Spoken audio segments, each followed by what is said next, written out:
टीना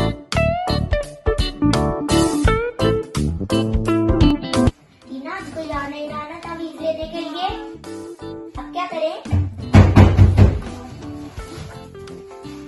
जी कौन? हमें हमारे सब ऐसे मिल रहा है। क्या है? जरा यहाँ रुकिए, आपको कहना होगा। पूछ जाइए। मैं इस बार तो कोई आया है, हमको बोलो आ जाए।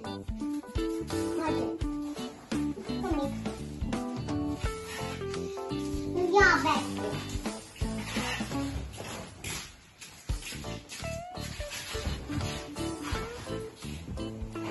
माई साहिबा में बहुत से मसले हैं। बताओ। मुझे जॉब नहीं मिल रही है। मैं 24 बार तो चलता नहीं है। हाँ, मेरी कई जगह मांगनी हुई है पर शादी नहीं हो रही। और ये बच्ची क्यों आई है? इसको चुड़ैल चुभ रही है। टीना जाओ तावीज लेके आना। 6 नंबर लेके आओ, 7 नंबर लेके आओ और 12 लेके आओ।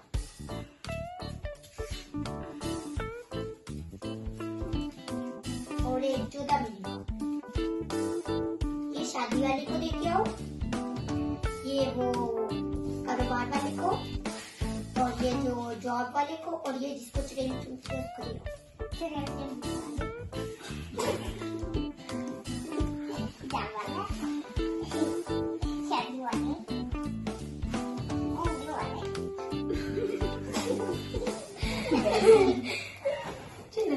आप जा सकते हैं, आप 3 दिन बाद आइएगा। पैसे मारे।